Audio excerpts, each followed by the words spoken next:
എപ്പിസോഡിന്റെ opening സീനിൽ ആ ഷക്ക അവനാണെങ്കിൽ അവരോട് എല്ലാവരോടും പറയും ഇതൊരു ഫ്യൂച്ചറിസ്റ്റിക് ഐലാൻഡ് അല്ല, മറിച്ച് 900 ഇയേഴ്സ് ഓൾഡ് പാസ്റ്റ് ഐലാൻഡ് ആണ്. അന്നു മുതലേ അഡ്വാൻസ്ഡ് ആയിട്ടാണ് ഈ ഒരു ഐലാൻഡ് വളർന്നു വന്നത്. പക്ഷേ ഈ ഒരു ഐലാൻഡിന്റെ വളർച്ച അത് അധികം കാലം മുൻപോട്ടേക്ക് പോവില്ല. ഈ ഐലാൻഡിനെ കുറിച്ചുള്ള ഒരുപാട് സീക്രട്സ് അത് റോബിൻ നിന്റെ ഐലാൻഡിൽ ആ ലൈബ്രറിയിൽ കാര്യമായിട്ട് സൂക്ഷിച്ചിരുന്നു. അതെല്ലാം ലോകം അറിയാതിരിക്കാനാണ് നേവിക്കാർ കറക്റ്റായിട്ട് ഇടപെട്ട് നിങ്ങളുടെ ഐലാൻഡ് മുഴുവനായിട്ടും ഇല്ലാതാക്കിയത്. ആ 100 വായിൽ അതിലാണ് 100 വർഷത്തെ ആ ചരിത്രം അത് ഉറങ്ങിയിരുന്നത്. അതാണ് നേവിക്കാർ നശിപ്പിച്ചതെന്ന് പറഞ്ഞ് അവനാണെങ്കിൽ ഒരു ഫ്ലാഷ് ബാക്ക് സ്റ്റോറി അവർക്ക് പറഞ്ഞു കൊടുക്കാനായിട്ട് ആരംഭിക്കും. ആക്ച്വലി ഈ ലോകത്തിലുണ്ടായിരുന്ന 20 വലിയ കിങ്ഡംസ് അവരെല്ലാം ഒന്നു ചേർന്നാണ് ഒരു വലിയ കിങ്ഡം ആയിട്ട് ഫൈറ്റ് ചെയ്തത്. ആ 20 ഐലാൻഡുകൾ ചേർന്ന് അഡ്വാൻസ്ഡ് ആയിട്ടുണ്ടായിരുന്ന ആ ഒരു ഐലാൻഡിനെ ഇല്ലാതാക്കി. അതിന്റെ എവിഡൻസ് അത് പുറത്തേക്ക് വരാതിരിക്കാനാണ് കോൾ ചെയ്ത് റോബിന്റെ ഐലാൻഡ് അതും ഇല്ലാതാക്കിയത്. ഇവിടെ ഫ്രാങ്കിക്കാണെങ്കിൽ അത് കേട്ട് ഭയങ്കര എക്സൈറ്റ്മെന്റ്. ബാക്കിയുള്ള നമ്മുടെ ആൾക്കാർക്കെല്ലാം അത് കേൾക്കുമ്പോൾ ഒരുപാട് വിഷമം തോന്നും. ആണെങ്കിൽ അവൾ പറഞ്ഞ കാര്യങ്ങളെല്ലാം കേട്ട് ഞെട്ടുകയാണ്. കാരണം ഈ കാര്യങ്ങൾ ഒരിക്കലും അവരറിയാനായിട്ട് പാടില്ല. അങ്ങനെ ആരെങ്കിലും ആ കാര്യങ്ങൾ അറിഞ്ഞുവെന്നറിഞ്ഞാൽ ഗവൺമെന്റ് അവരെ വെറുതെ വിടില്ല. ഉപ്പാണെങ്കിൽ അവന്റെ 2 ചെവിയും അങ്ങനെ പൊത്തിപ്പിടിച്ച് ഉച്ചത്തിൽ നിലവിളിക്കും. ഓ നോ, നീ എന്തിനാ ഈ സ്റ്റോറിയൊക്കെ എന്നോട് പറഞ്ഞത്? സത്യത്തിൽ എനിക്ക് ആ സ്റ്റോറി ഒന്നും ഓർമ്മയില്ല എന്ന് പറഞ്ഞ് അവൻ ഓടാനായിട്ട് തുടങ്ങും. അതേസമയം ഷക്കയാണെങ്കിൽ ഇപ്പൊ റോബിനോട് പറയും, നേവി അന്ന് ചെയ്ത കാര്യങ്ങൾ അത് ശരിയാണെന്ന് നീ വിശ്വസിക്കുന്നുണ്ടോ? ആക്ച്വലി ഇത് നേവി അഫിലിയേറ്റഡ് ആയിട്ടുള്ള ഒരു ഐലാൻഡ് ആണ്. പക്ഷെ അവർ ചെയ്തത് ശരിയാണെന്ന് ആക്സെപ്റ്റ് ചെയ്യാനുള്ള മനസ്സ് അതെനിക്കില്ല എന്ന് പറയും. പിന്നാണെങ്കിൽ ആ കാര്യങ്ങളെല്ലാം കേട്ട് ഇപ്പൊ ഒരുപാട് കൺഫ്യൂഷൻ തോന്നും. ആക്ച്വലി വോഹറ ഐലാൻഡ് അത് നേവിക്കാർ നശിപ്പിച്ച് കളഞ്ഞതാണ്. പിന്നെ എങ്ങനെ ഈ ഡീറ്റെയിൽസ് അത് നിങ്ങൾക്ക് ലഭിച്ചു? അതിനാവും പറയും, ആക്ച്വലി വോഹറ ഐലാൻഡ് അതൊരു റിസർച്ച് ഐലാൻഡ് ആണ്. അതുകൊണ്ട് തന്നെ അവിടെ ഉണ്ടായിരുന്ന ഒരുപാട് പേര് പല കാര്യങ്ങൾ റിസർച്ച് ചെയ്തുകൊണ്ടേയിരുന്നു. കാര്യങ്ങൾ തിരിച്ചറിഞ്ഞ നേവിക്കാരാണ് ആ ഒരു ഐലാൻഡ് അത് ഇല്ലാതാക്കാനായിട്ട് ശ്രമിച്ചത്. അവിടെ നിന്ന് രക്ഷപ്പെട്ട ഒരേ ഒരാൾ അത് മറ്റാരുമല്ല, സാക്ഷാൽ റോബിൻ നീ മാത്രമാണ്. ആ ഒരു ഇൻസിഡന്റ് അത് നടന്നതിന് ശേഷം ഞാൻ വീണ്ടും ആ ഒരു ഐലാൻഡിലേക്ക് തിരികെ പോയിരുന്നു. കാരണം ആ സീനിയർ പ്രൊഫസറിനെ എനിക്ക് നന്നായിട്ട് അറിയാം. ആളുടെ കല്ലറയിൽ പൂ വെക്കാനാണ് ഞാൻ അവിടേക്ക് വീണ്ടും ചെന്നത്. അവിടെ അങ്ങനെ കട്ട് ചെയ്ത് ആ ഒരു അപ്പാപ്പന്റെ യങ് ഏജിലുള്ള ചില കാര്യങ്ങൾ കാണിക്കും. ആളുടെ യങ് ഏജിൽ തന്നെ ആ 100 ഇയേഴ്സ് വോയിഡ് അതിനെക്കുറിച്ച് റിസർച്ച് ചെയ്യാനായിട്ട് അദ്ദേഹം കടലിന്റെ ഓരോരോ ഭാഗത്തൂടെ അലഞ്ഞു തിരിഞ്ഞ് നടന്നു. ആ കാര്യങ്ങൾ മനസ്സിലാക്കിയ നേവിക്കാരാണെങ്കിൽ പലതവണ അദ്ദേഹത്തെ പണിഷ് ചെയ്തു, അറസ്റ്റ് ചെയ്തു. പക്ഷേ അദ്ദേഹമാണെങ്കിൽ അദ്ദേഹത്തിന്റെ ശ്രമം അത് അവസാനിപ്പിക്കാതെ വീണ്ടും വീണ്ടും അതിനുവേണ്ടി ശ്രമിച്ചു കൊണ്ടേയിരുന്നു. ഒരുപാട് കാര്യങ്ങൾ റിസർച്ച് ചെയ്ത് അദ്ദേഹം ഫേമസ് ആർക്കിയോളജിസ്റ്റ് ആയിട്ട് മാറി. അതിനുശേഷം ഒരുപാട് പേര് അദ്ദേഹത്തിന്റെ അണ്ടറിൽ പഠിക്കാനായി ആ ഐലാൻഡിലേക്ക് എത്തി. സിറ്റുവേഷൻ കൂടുതൽ കൈവിട്ടു പോകുന്നു മനസ്സിലാക്കിയ നേവിക്കാരാണെങ്കിൽ അദ്ദേഹത്തിന് ഒരു വാർണിംഗ് കൊടുത്തു, ഇനി ഒരിക്കലും ഈ റിസർച്ചുമായിട്ട് മുൻപോട്ടേക്ക് പോകാൻ പാടില്ല എന്ന്. അപ്പാപ്പനാണെങ്കിൽ തീർത്തു പറയും, എന്റെ റിസർച്ച് അത് ഞാൻ അവസാനിപ്പിക്കില്ല.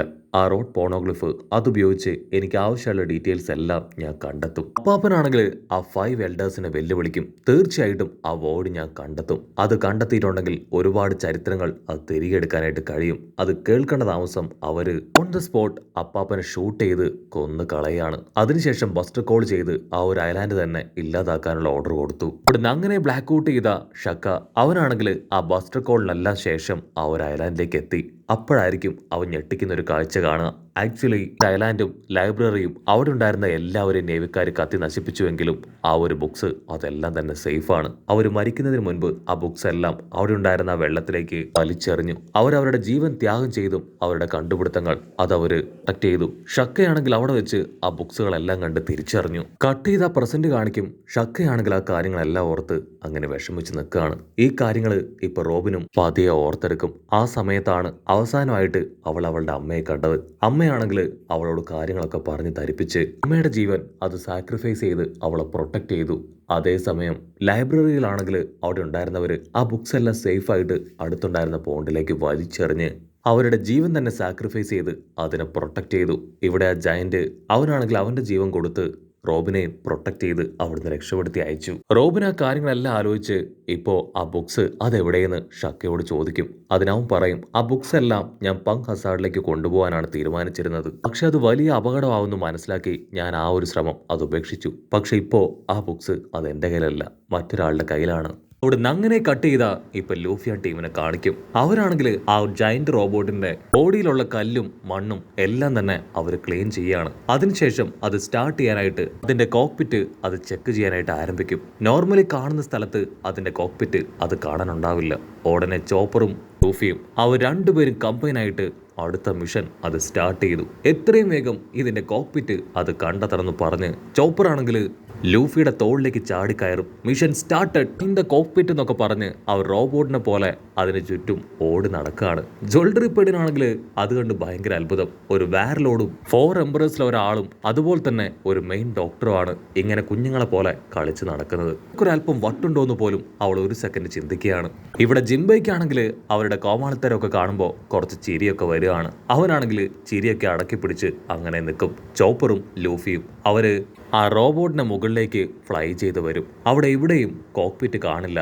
അവര് അതിന്റെ ബാക്ക് സൈഡിൽ കോക്പിറ്റ് ഉണ്ടാവുമെന്ന് പറഞ്ഞ് താഴേക്ക് ഇറങ്ങാനായിട്ട് ശ്രമിക്കും. പക്ഷേ ആ റോബോട്ടിന്റെ അയൺ ബോഡിയിൽ തട്ടി രണ്ടുപേരും ഇപ്പൊ ബോൾ പോലെ നിലത്തങ്ങനെ അടിച്ചു വന്ന് വീഴുകയാണ്. ജ്വല്ലറി പെണ്ണിനാണെങ്കിൽ അവർ ചെയ്യുന്നതൊക്കെ കണ്ട് ഒരുപാട് ദേഷ്യമൊക്കെ തോന്നും. അവൾ അങ്ങനെ പല്ല് കടിച്ച് നിൽക്കുകയാണ്. ചോപ്പർ ആണെങ്കിൽ ലൂഫിയോട് പറയും, ഓ നോ, ഇത്രയും കഷ്ടപ്പെട്ട് കമ്പയിനൊക്കെ ചെയ്ത് അതിന്റെ ബോഡി മുഴുവൻ അരിച്ചു പെറുക്കി, പക്ഷെ കോക്പിറ്റ് കാണാനില്ല.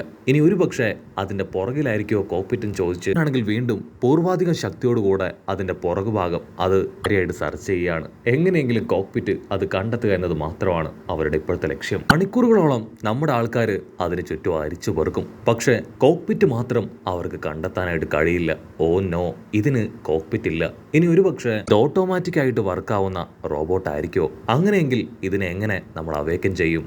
എന്തെങ്കിലും റിമോട്ടോ പവർ സോഴ്സോ അങ്ങനെ എന്തെങ്കിലും ഇതിനുണ്ടാവുമെന്ന് ചോദിച്ച് വീണ്ടും അവർ അല്പനേരം പരിശോധിക്കും. പക്ഷെ അതൊന്നും കണ്ടെത്താനായിട്ട് കഴിയില്ല. ലൂഫി ആണെങ്കിൽ ചോപ്പറിനോട് പറയും, ചിലപ്പോൾ ഇതിന്റെ പേര് വിളിക്കുകയാണെങ്കിൽ ഇത് ചാടി എഴുന്നേക്കും. പേര് വിളിച്ച് നമുക്കിതിനെ കൺട്രോൾ ചെയ്യാൻ പറ്റുമെന്ന് പറഞ്ഞ് ഓരോരോ പേരുകളായിട്ട് അവർ മാറി മാറി വിളിക്കുകയാണ്. മൊമന്റോസ്കി, തങ്കപ്പ, രമണ, കുട്ട ചാടി എഴുന്നേക്കെന്നൊക്കെ പറഞ്ഞുകൊണ്ടേയിരിക്കും. പക്ഷെ റോബോട്ടിനാണെങ്കിൽ യാതൊരു അനക്കവും ഇല്ല. ഇവിടെ കൺട്രോൾ പോയ ജ്വല്ലറി പെണ്ണാണെങ്കിൽ അവരോട് ദേഷ്യപ്പെടും. ഓ നോ, നിങ്ങളെപ്പോലെ ഇത്ര വിഡ്ഢികളായ രണ്ടുപേരെ ഞാൻ കണ്ടിട്ടേ ഇല്ല. നിങ്ങൾ എന്തായി കാണിക്കണേന്ന് ചോദിച്ച് അവളങ്ങനെ ടെററായിട്ട് നിൽക്കും. ഒരു വേസ്റ്റ് റോബോട്ടാണ്, അതുകൊണ്ടാണ് ഇത്തരത്തിൽ അതിനെ സ്ക്രാപ്പിലേക്ക് ഇട്ടത്. സോ അതിന് വർക്കൊന്നും ചെയ്യില്ല എന്ന് പറയും. പക്ഷെ അടുത്ത നിമിഷം അതിൽ നിന്ന് അൺലിമിറ്റഡ് ആയിട്ട് പവർ പുറത്തേക്ക് വരും. ആ ഒരു പവറിന്റെ ഫോഴ്സിൽ നമ്മുടെ ആൾക്കാർ തെറിച്ചു പോവാണ്. എന്താ സംഭവിച്ചെന്നറിയാതെ അവർ പരസ്പരം നോക്കും. അങ്ങനെ ജ്വല്ലറി പെണ്ണ് പറയും, അതിന്റെ ഉള്ളിൽ നിന്ന് പവർ അത് പുറത്തേക്ക് വന്നതാണ്. അതേസമയം ഇപ്പോ ആ റോബോട്ടിന്റെ ഏറ്റവും മുകളിൽ നിന്ന് ഒരു ശബ്ദം അവർ കേൾക്കുകയാണ്.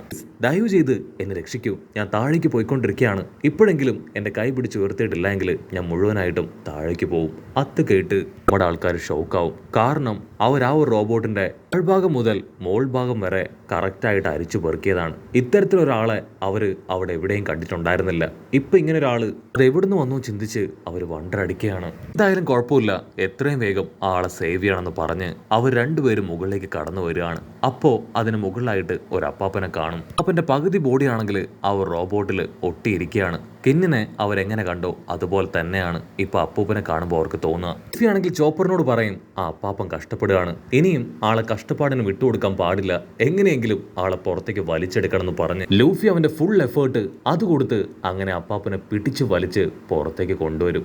അപ്പാപ്പനാണെങ്കിൽ ലൂഫിയെ കാണേണ്ട താമസം അവനെ തിരിച്ചറിയും. ഓ നോ, നീ ആ ഡ്രാഗന്റെ മകനല്ലേ, എനിക്കറിയാമായിരുന്നു നീ ഇവിടേക്ക് വരുമെന്ന്. ജ്വല്ലറി ബോണി ആണെങ്കിൽ പല്ല് കടിച്ച് ആളുടെ അടുത്തേക്ക് എത്തും. അപ്പാപ്പനാണെങ്കിൽ ഒരു സെക്കൻഡ് ജ്വല്ലറി ബോണിയെ നോക്കും. ഓ, നീ കൂമയുടെ മകളല്ലേ, നിന്നെയും എനിക്കറിയാം.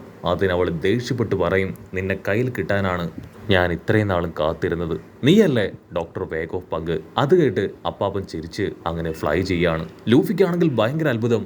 ഹലോ, നിങ്ങളെ കൊണ്ട് എങ്ങനെ ഇതുപോലെ ഫ്ലൈ ചെയ്യാൻ സാധിക്കുന്നു? ഞങ്ങൾക്കും ഇതുപോലെ ഫ്ലൈ ചെയ്യണം.